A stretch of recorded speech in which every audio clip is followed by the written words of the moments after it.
This is an exception. Most cattle ranches use these squeeze chutes. It's just easier. In fact, a lot of cowmen will tell you, if I have something I have to rope, I get rid of it. So you don't see a lot of roping. The exception is the Seminole cattle operation, where they have 66 herds. They call them individual cattle owners. It's often the head of the family, both men and women. You know, it's a matriarchal society, or matrilinear society. They have 66 herds. About 2/3 of those are at the Brighton Reservation, and down near Lake Okeechobee. The others are at the Big Cypress Reservation, which is west of Fort Lauderdale. As you can see, it's a mixed crew. As you might imagine, with their affluency, with gambling money, why do you want to get out there and work hard and put your body at risk? It's dangerous work, you know, when you don't have to. So most of their crews are hired white guys. Whoops.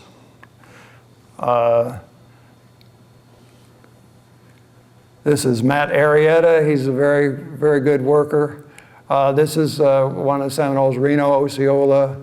Adam Turtle, he's a Western Indian, but he's married to a Seminole, and Floyd Davis, and this is at the Brighton Reservation. So rather than use a squeeze chute, they're roping and manhandling every animal. In this case, they were giving them medicine. In fact, Adam's holding up a syringe, holding it up out of the way so he doesn't stab one of his partners, and all the excitement here. And they were also castrating that day. They castrate the males so they'll be easier to manage and put on weight better. And this is how the cattle get to the out west. You know, they ship them in these big trucks. And they go like straight to Texas or whatever without stopping. This is just a scene of a couple cowboys. This is at the Dixie Ranch in Okeechobee County, heading out early in the morning with a couple of cow dogs. I think that horse in front may be a cracker horse, or at least part cracker. You can see it's smaller. Here we are, occupational skills. You know, as you can imagine, a working cowboy has to have a lot of occupational skills. One of them is roping, and here they're doing heading and heeling. Again, this was at the Brighton Reservation. Something that as I was working on putting together our exhibit, there were those who made certain that I pointed this out, that in Florida, tying off hard and fast with the rope is very popular. In fact, there are some crews where they won't let you dally. Dally is where you wrap it around a saddle horn. You can play the line in and out, something like the drag on a fishing reel.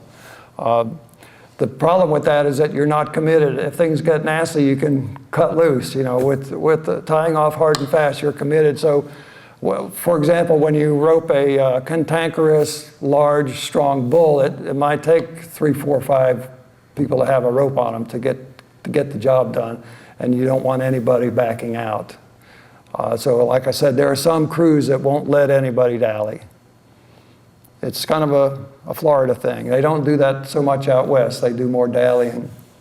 Here we are cutting earmarks. It's a little hard to see what's going on, but they cut them with a sharp pocket knife. So if you've ever heard the term earmark, this is where it comes from, literally cutting the ears. This is a shot of Marks and Brand's book from 1943 from Polk County. Just a little after that, I think it was 45 or so, it went statewide, but it used to be the county kept records, now the state does. You can see there's a number of there's all these different, whoops, wrong button. This is called a double swallow fork. This is an underbit. This is a split. The straight cutoff is called the crop. And these things are described here in the text, and I don't know if you can read the dates, but these are all 1943. And the Rawlersons, which are still very active in cattle ranching, are those 2 entries there. I believe that's Reeves or Rivers, can't tell. Another occupational skill is using the cow whip. They do not whip the animals with the whip. They respond to the sound. It's be very uncommon to actually touch the animal with the whip. So the term cow whip is a little misleading. I hope you can get out to the demonstration area. We have 2 teenage whip popping champions out there, and one fella, Cameron Cato, he makes whips too. So, and of course, there is the belief that the term cracker came from the sound of the Florida cowboys cracking their whips. Just to point out quickly, because I'm having to move right along here, the one thing that's different about the whip is it's not braided over the handle. It connects to the handle. The handle is made of wood, it's hollow, and the end of the whip has 2 thongs that go down in there. That means the whip is very flexible. And on the radio program I produced, George Altman, who we'll see in a minute, he talked about those bull whips with where the whip is braided over the handle. He said, I wouldn't give you a nickel for a boxcar full of them. They're hard on your wrist. Of course, equestrian skills are very important. And when you think of, who's a cowboy, what is a cowboy, you realize the horse is the biggest thing. In fact, if it wasn't for the horse, cowboys would be just agricultural workers, So the horse brings a lot of the esteem and pride into this business. And this fellow here is doing what we call cutting a cow from the herd. Cow dogs. Florida is probably the leading state in the use of dogs for helping to manage cattle. They do 3 things. They'll get the cattle out of the woods, those that have strayed into the woods or dense scrub, where not even a horse and rider can go. The dogs can get in there and they'll get the cattle to come out. They also will, as this dog is doing, help get a stray back into the herd. The rest of the herd's nearby. And then here's a couple of examples. The most common cow dog in Florida is the yellow cur or southern yellow cur or blackmouth yellow cur. That's the dog on the right. Catahoula leopard is a Louisiana dog, and we're not sure if it came through the French or the Indians. But there's all sorts of mixes, and Florida cow dogs are not a specific breed. And you'll see all mixes, all colors. What you do see is they're almost all short hair. They're almost all about the same size, anywhere from, I think, 40 to 60 pounds, the females being smaller. They use both genders, male and female. And short hair, similar build. And here's the thing they really do well, is they do what they call it ringing the cattle. They take a bunch of cattle and they run circles around it. And the way this works is the cows perceive the dogs as predators. And cows being herd animals, they seek safety by getting close in the herd. And the cows just keep running around until it gets tighter and tighter and tighter. And the cows, good cow dogs, the dogs can hold the cattle for hours if need be. Not so common these days with more rapid communication and trucks and things like that. But in the old days especially, I've heard, fellas have told me that they had dogs that would hold cows half the day, We move now into custom and belief. Cattle ranching is a complete culture. That's one point I want to make today. It's largely a Christian culture, and there's a very heavy Christian component in any public events, meetings, rodeos.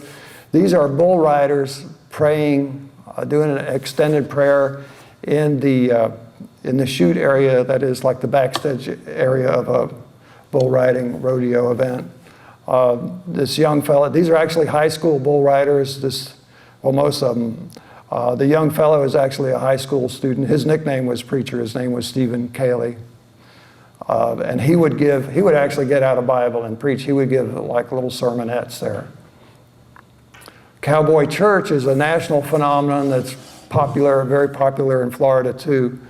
In fact, at most rodeos that extend over the weekend, they'll have cowboy church on Sunday morning. They'll have a preacher.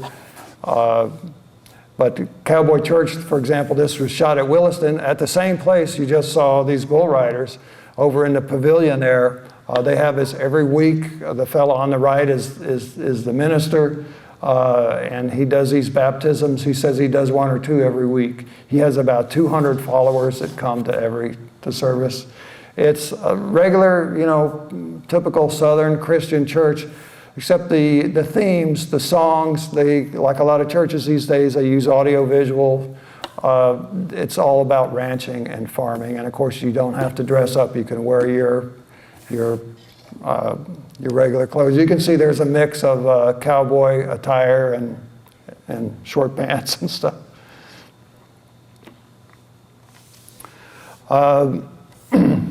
George Jr. Mills was a venerated cracker cowboy.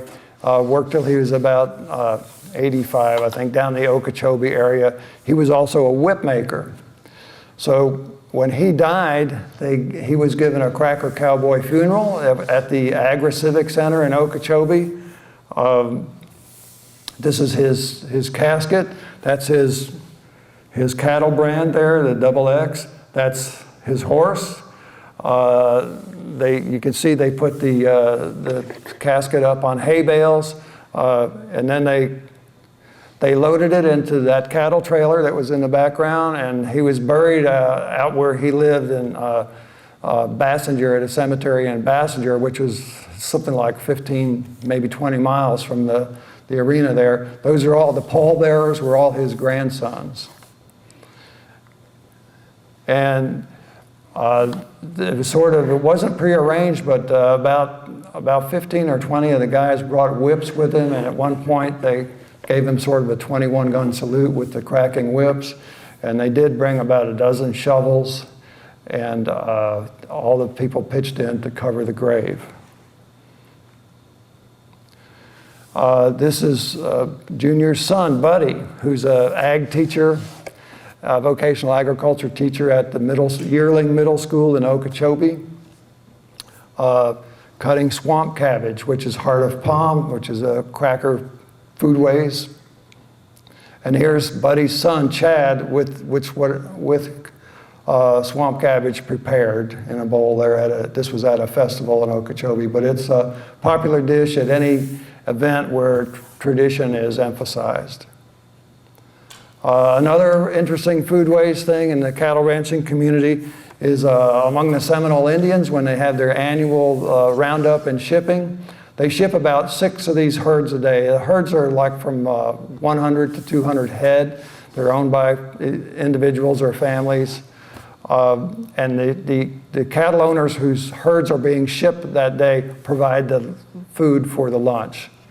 You can't see it here, but off camera, there's a more shaded area, and there's a lot of visiting that goes on. The Seminoles from the Brighton Reservation, for example, this was at Big Cypress, they come over to Big Cypress and they pitch in, they socialize, and vice versa. The ones from Big Cypress go over to Brighton to help out over there. So